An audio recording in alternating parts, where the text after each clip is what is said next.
رہنما پاکستان تحریک انصاف حماد اظہر لاہور میں میڈیا سے گفتگو کر رہے ہیں، براہ راست لیے چلیں گے۔ آپ کراچی کے بھی کسی علاقے میں چلے جائیں، انڈسٹریل ایریا میں، آپ کو 50% سے زیادہ صنعت بند ملے گی، اور جو صنعت چلتی آپ کو نظر آئے گی وہ اپنی کیپیسٹی سے کا چوتھا حصہ بھی نہیں چل رہی ہوگی۔ اس وقت کیونکہ ہمارے ملک میں لیبر فورس سروے نہیں ہوا، لیکن میرے خیال میں پچھلے 1 سال کے اندر 3 سے 4 گنا بے روزگاری میں اضافہ ہوا، اور ورلڈ بینک نے تو کہا، یہ آج سے 6 ماہ پہلے کہا تھا کہ 40 لاکھ لوگ غربت کی لکیر سے نیچے جا چکے ہیں صرف جب سے یہ پی ڈی ایم حکومت آئی ہے۔ میں آپ کو دعوے سے کہتا ہوں کہ کروڑوں لوگ اس وقت غربت کی لکیر سے نیچے جا چکے ہیں، اور ہر ہفتہ جو گزر رہا ہے اس پی ڈی ایم حکومت کا، اس میں لاکھوں لوگ غربت کی لکیر سے نیچے جا رہے ہیں۔ آپ یہ دیکھیں کہ مہنگائی کی شرح اس وقت 40% کے قریب ہے، اور کھانے پینے کی اشیاء کی مہنگائی 50% سے زیادہ ہے۔ صرف آٹا ہی 1150 روپے سے 2800 روپے، 3000 روپے 20 کلو کا بیگ جو ہے وہ 20 کلو کی بوری ہو چکی ہے، صرف ان کے پی ڈی ایم کے دور کے تھے۔ تو یہ جو سارا سلسلہ چل رہا ہے معیشت کا، ہمارے زر مبادلہ کے ذخائر نیچے آگے ظاہر ہے وہ تو آنے ہی تھے، کوئی امداد نہیں آ رہی، نہ دوست ممالک سے آ رہی ہے، نہ آئی ایم ایف کے ساتھ معاملات طے پا رہے ہیں۔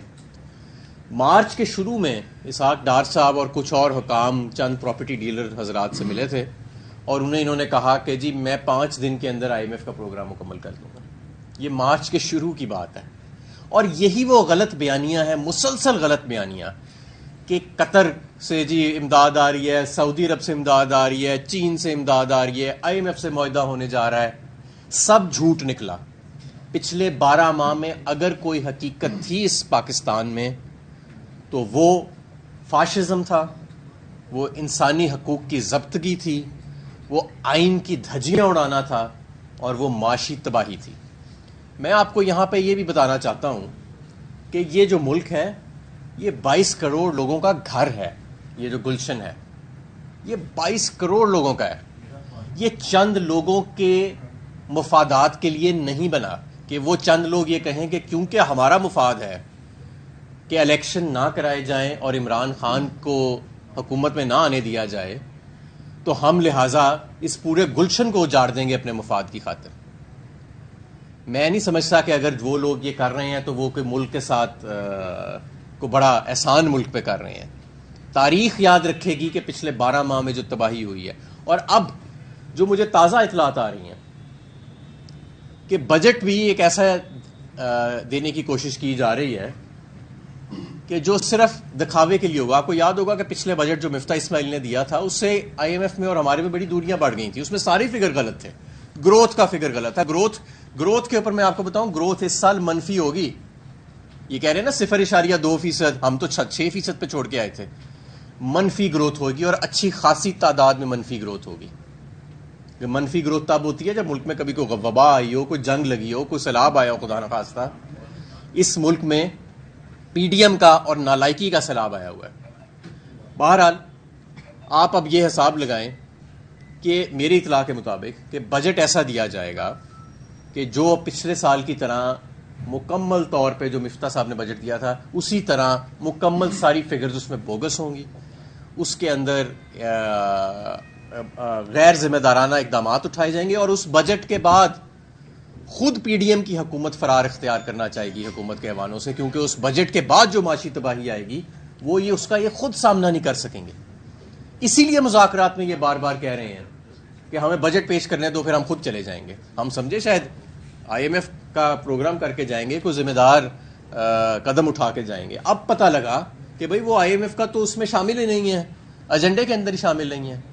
یہ تو مفتاح اسماعیل والا پچھلے سال کی طرح کا ایک بوگس بجٹ دے کے معیشت کا مزید بیڑا غرق کرنا چاہتے ہیں، اور کیونکہ اب مزید معیشت کا گلا تو گھونٹا نہیں جا سکتا، معیشت تو پہلے ہی تقریباً اس کی تدفین ہو چکی ہے، اس کے بعد یہ خود اس ملک سے فرار اختیار کرنا چاہیں گے یہ سارا ٹولہ۔ تو میں ایک بار پھر آپ کے آگے دہرانا چاہتا ہوں کہ یہ معاشی ترقی منفی ہو رہی ہے، بے روزگاری اس وقت 3 سے 4 گنا اضافہ ہو چکا ہے، کروڑوں لوگ اس وقت پچھلے 12 ماہ میں غربت کی لکیر سے نیچے جا چکے ہیں۔ IMF کے ساتھ پروگرام کا اب پتہ لگا کہ دور دور تک کوئی اندیشہ ہی نہیں ہے. اور اس سارے کا نتیجہ کیا نکلے گا؟ اس سارے کا نتیجہ یہ نکلے گا کہ آپ کی امپورٹ کی ریسٹرکشنز یعنی جو خام مال کی ریسٹرکشنز ہیں ان پہ مزید بندش آئے گی. آپ کا روپیہ خدا نہ خواستہ مزید کمزور ہوگا. آپ کے ملک میں مہنگائی اور بڑھ سکتی ہے اور بڑھے گی جس طرف یہ جا رہے ہیں. معاشی ترقی جو منفی ہے وہ مزید منفی جائے گی. تو یہ تو ملک کی جو PDM والے جو یہ جہاز میں آئے تھے یہ تو ملک کی تدفین کرنے آئے تھے. اب پتہ لگا ملک کی معیشت کا جنازہ پڑھا کے واپس اسی جہاز میں شاید ان کو واپس بھیج دیا جائے گا. دوسری جانب اسلام آباد میں فواد چودھری سپریم کورٹ کے باہر میڈیا سے گفتگو کر رہے ہیں. محسن نقوی کے حوالے سے کہا کہ 90 دن سے آگے حکومت گئی ہے وہ غیر آئینی ہے اور اگر آپ حکومت میں آئے تو ان کے خلاف آرٹیکل 6 کا مقدمہ قائم کریں گے. عمران خان صاحب نے کہا کہ انہوں نے جنرل باجوہ کی ایڈوائس کے اوپر اسمبلی توڑوائی. تو کیا ایک عسکری ادارے کے سربراہ کی ایڈوائس کے اوپر آپ سمجھتے ہیں کہ وہ سیاست میں ملوث ہے؟ ان کے خلاف بھی آرٹیکل 6 قائم. صحیح بات ہے. لیکن آپ نے کلاسک سوال کیا ہے بغیر سنے عمران خان کا انٹرویو. اور پرابلم یہی ہو جاتی ہے کہ جب آپ اپنی صحافت سنی سنائی باتوں کے اوپر بناتے ہیں. مسئلہ یہ ہے عمران خان نے کیا کہا تھا. عمران خان نے یہ کہا تھا کہ جو PMLN کی لیڈرشپ ہے وہ ساری کہہ رہی تھی کہ آپ اسمبلیاں توڑ دیں نئے الیکشن ہو جائیں گے. ایون جنرل باجوہ صاحب جو ہیں جب انہیں ملے انہوں نے بھی یہ کہا کہ اگر آپ اسمبلیاں توڑ دیں تو نئے الیکشن کی طرف جانا آسان ہو جائے گا. اور یہ کنسنسس کیوں یہ کنسنسس تھا ملک میں. آئین کا آرٹیکل 224 واضح ہے. آئین کا آرٹیکل 224 کہتا ہے اسمبلیاں ٹوٹیں گی 90 دنوں میں الیکشن ہوں گے. لہٰذا آئین اس جو آئینی ماہرین ہیں ان سے مشورے سے تمام ملک کی صورتحال کو دیکھتے ہوئے ہم نے اسمبلیاں توڑی اور ہم نے نئے الیکشن کی طرف جانا تھا جو ہم نہیں گئے اور اس لیے آئین کی خلاف ورزی.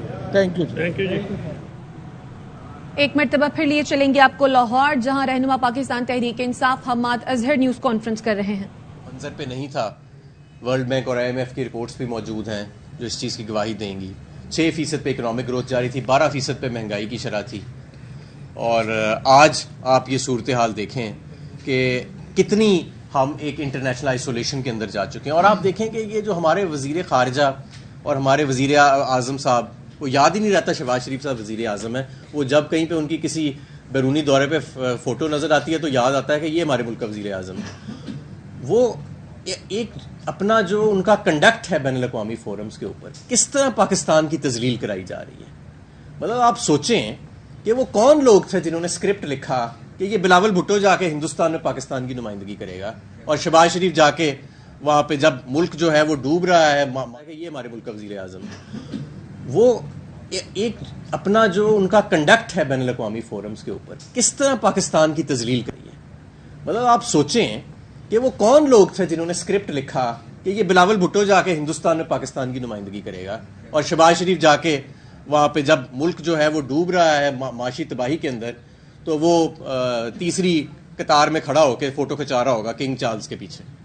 مطلب یہ کون لوگ تھے جنہوں نے اس پاکستان کے ساتھ یہ ظلم کیا, اور وہ کون لوگ ہیں جو آج بھی ان کو ان کے عہدوں پر برجمان رکھنے کے لیے اور پاکستان پر مسلط رکھنے کے لیے دن رات محنت کر رہے ہیں اور اس قوم پر ظلم کر رہے ہیں. اس سب کا سوال کا جواب پوری قوم کو پتہ ہے اور اس ابھی بھی وقت ہے فوری طور پر انتخابات کی طرف جایا جائے اور اس ملک کو مزید معاشی تباہی سے, مزید سیاسی اور آئینی تباہی سے بچایا جائے. بہت شکریہ. یہ بتائیے گا ابھی آپ نے بجٹ کی بات کی اور ہمارے سورسز سے یہ معلوم ہوا ہے کہ بجٹ میں ایک تو سرکاری ملازمین کی تنخواہیں 50% بڑھانے کی تجویز دی گئی ہے اور پیٹرول 100 روپے کم کرنے کی تجویز دی گئی ہے. ایسے بجٹ لانے کی کوشش کی جا رہی ہے کہ عوام کو ریلیف دیا جائے اور الیکشن بنایا جائے. دیکھیں معیشت اب اس نہج پر آ چکی ہے کہ اب یہ تو صرف ایک آپ سمجھ لیں کہ کسی کی آنکھوں میں دھول جھونکنے کے یہ تو آپٹکس ہوئیں گی صرف.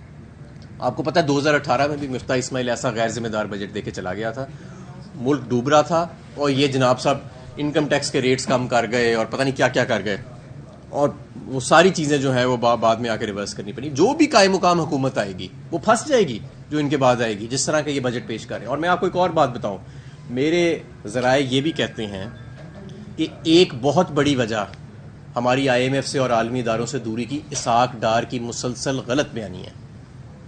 اس وقت PDM حکومت کی تو ویسے کوئی کریڈیبلٹی نہیں ہے. مطلب جس حکومت میں آصف زرداری, مولانا فضل الرحمان, رانا ثناء اللہ جیسے لوگ, اس کی کیا کریڈیبلٹی ہونی ہے. لیکن عالمی معاشی اداروں میں جو آج پاکستان کی کریڈیبلٹی ختم ہوئی ہے اس کی ایک بہت بڑی وجہ اسحاق ڈار کے مسلسل جھوٹ اور مسلسل غلط بیانی ہے.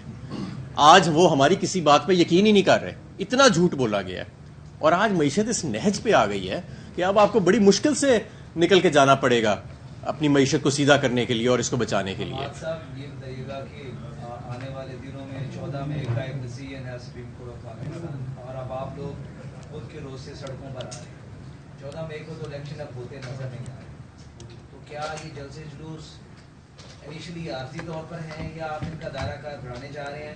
آپ انفیکٹ کرنے کیا چاہ رہے ہیں؟ دیکھیں, ہم فی الحال تو سپریم کورٹ کے فیصلے کا انتظار کر رہے ہیں. جو اب جیسے ہی سپریم کورٹ کا فیصلہ آئے گا ہم اسی وقت ود ان فیو منٹس ہم انشاءاللہ میڈیا پر ہوں گے اور آپ کے سامنے اپنا اگلی حکمت عملی رکھیں گے. لیکن میں آپ کو یہ بتانا چاہتا ہوں کہ اگر سپریم کورٹ آئین اور قانون پر عمل درآمد کرنے کے لیے کوئی فیصلہ دیتا ہے تو آئین اور قانون پر عمل درآمد کرنے کے لیے 22 کروڑ محب وطن پاکستانی موجود ہیں اور تیار ہیں, اور کوئی ایسا مسئلہ نہیں ہے. چند لوگوں کے مفادات کی خاطر اس ملک کو گروی نہیں رکھا جا سکتا. یہ بتائیے گا سر, ابھی خبریں چل رہی تھی کہ عمران خان کے جو امریکہ کے مختلف لوگوں سے ملاقات ہو رہی, اس میں معیشت کی جو ریوائول ہے اس کا کوئی پلان ڈسکس کیا ہے یا انہوں نے تجاویز مانگی ہے.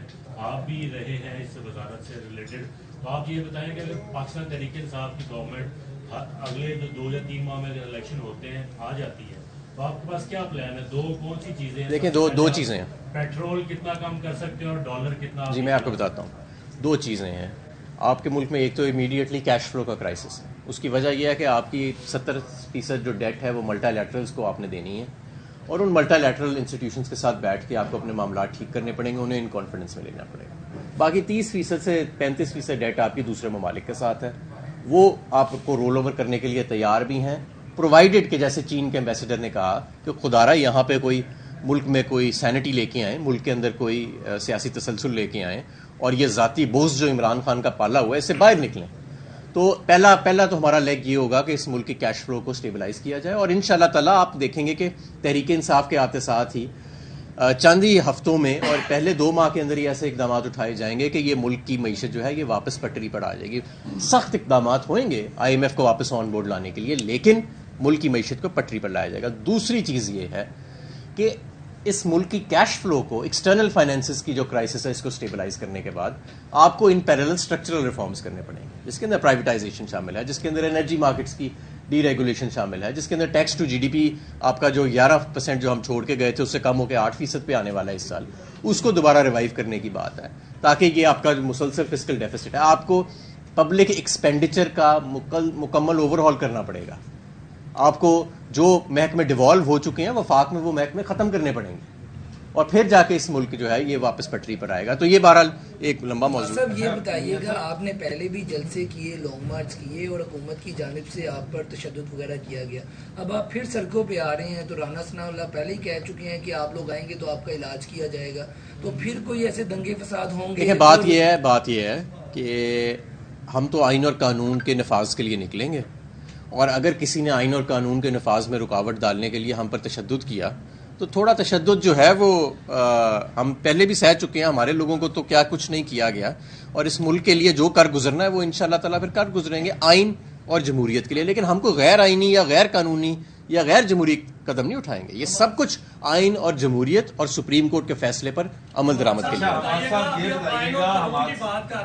آہستہ آہستہ آہستہ. ہاں ابھی 90 روز سے زیادہ ہو چکے ہیں. سپریم کورٹ اگر 14 مئی کو نہیں کرواتا, آپ لوگوں نے جو کمیٹی بنائی تھی اس میں یہ فیصلہ ہوتا کہ جولائی یا جون میں ہو جائے, تو تب آئین اور قانون کہاں گیا؟ 90 روز کا جو معاملہ تھا. اور دوسرا یہ بتائیے گا مجھے 2018 میں جب آپ لوگ آئے کتنے قرضے اس ملک پر تھے, اور 2022 کو جب آپ گئے ہیں کتنے قرضے اس ملک پر آپ چھوڑ کے گئے, اور کتنا سمجھتے ہیں قرضے لینے سے؟ چلے ایک سوال پوچھے نا. دیکھیں, جو قرضوں کی بات ہے, جتنا پچھلے سال ایک سال کے اندر تقریباً میرا خیال ہے 1000 ارب جون سے لے کے اپریل تک ہم نے قرضہ لیا تھا, اس حکومت نے 3300 ارب روپیہ لے لیا, یعنی اس سے 3.5 گنا زیادہ اسی مقدار کے اندر قرضہ یہ لے چکی ہے. اور ہمارے جو آخری 2 سال تھے کووڈ کی وبا کے باوجود پاکستان کا ڈیٹ ٹو GDP ریشیو نیچے جا رہا تھا. اب سوائے PDM کے ملک میں کوئی وبا موجود نہیں ہے, لیکن پاکستان کا پچھلے 12 ماہ میں debt to G D P ratio اوپر جا رہا ہے. دوسری بات آپ نے کی کہ یہ سپریم کورٹ نے آگے کیوں کی تاریخ. بھائی ظاہر ہے اگلا بندہ ڈیٹائی پہ آیا ہوا ہے. سپریم کورٹ نے حکومت کو بار بار موقع دیا کہ آپ آئین اور قانون کے تحت چلیں اور الیکشنز کرائیں, اور جو لاجسٹکلی پاسبل تھا الیکشنز کے لیے 2 ہفتے آگے کرنا وہ انہوں نے کیا. ظاہر ہے کہ یہ بہتر تو یہ ہوتا کہ 90 دن سے 1 دن بھی آگے نہ جاتا, لیکن یہ اس لیے کیا گیا کہ ان کو موقع دیا جائے کہ انتظامات کرا لیں اور کوئی بڑا قدم سپریم کورٹ کو نہ اٹھانا پڑے. لیکن چند لوگوں نے یہ فیصلہ کیا ہوا ہے کہ آلدو آئین کے اندر صاف واضح لکھا ہوا ہے کہ اس ملک کے اندر صوبے کا اور وفاق کا الیکشن علیحدہ ہو سکتا ہے, لیکن آج آصف زرداری جیسا شخص پورے آئین کو کے اوپر بھاری ہے اور سمجھتا ہے کہ وہ اس کی جو خواہش اور منشا ہے جو ساری عمر اس نے گزاری ہے اپنے ٹرانزیکشنز کے اندر, کہ شاید اس کی وزڈم جو تھی وہ پورے ملک کے آئین سے زیادہ ہے اور اس کے کہنے کے مطابق یہ الیکشن جو ہیں یہ ایک ہی ڈیٹ پر ہو جائیں گے. بہرحال اس وقت جو صورتحال موجود ہے پاکستان کے اندر وہ بہت ہی گمگیر ہے. سیاسی اور آئینی طور پہ تو جو انہوں نے ملک کو کے ساتھ کیا ہے وہ میں نے آپ کو بتا دیا ہے. جو معاشی طور پہ اس ملک کے ساتھ کیا گیا ہے اس کی پہلے نوید نہیں ملتی. یہ سارے اکنامک ہٹ مین بن کے پاکستان میں آئے تھے اور انہوں نے ثابت کیا کہ یہ اکنامک ہٹ مین ہے, اور آج پاکستان کو یہ اتنا دور کر چکے ہیں عالمی اداروں سے اور پاکستان کی معیشت کو اس نہج پہ لے آئے ہیں کہ اب بڑی مشکل سے اور سخت اقدامات اٹھا کے اس کو واپس پٹری پر لایا جائے گا, ورنہ خدا نہ خواستہ میں آپ کو بتاؤں یہ ہمارا ملک جو ہے نا اس کے اندر کوئی فرق معاشی اصول نہیں چلتے. آپ ارجنٹینا کا حال دیکھ لیں جب وہ ملک ڈیفالٹ کرتا تھا, یا وینزویلا کا حال دیکھ لیں وہاں پہ کیا تباہی برپا ہوتی ہے, یا سری لنکا کو دیکھ لیں آج کل وہاں پہ خدا نہ خواستہ کیا آفت آئی پڑی ہے. وہاں پہ پیٹرول اور ڈیزل کیونکہ ان کے پاس وہ بھی منگانے کے پیسے نہیں رہے تو اس کی وجہ سے پوری فوڈ سپلائی چین ڈسرپٹ ہو گئی ہے. اور سری لنکا اتنا سا ملک ہے, یہ آپ کے لاہور شیخوپورہ گجرانوالا کا جو ڈویژن ہے نا اس میں پورا سری لنکا آ سکتا ہے. خبریں اور بھی ہیں لیکن یہاں وقت ہوا ہے ایک بریک کا, ہمارے ساتھ رہیے.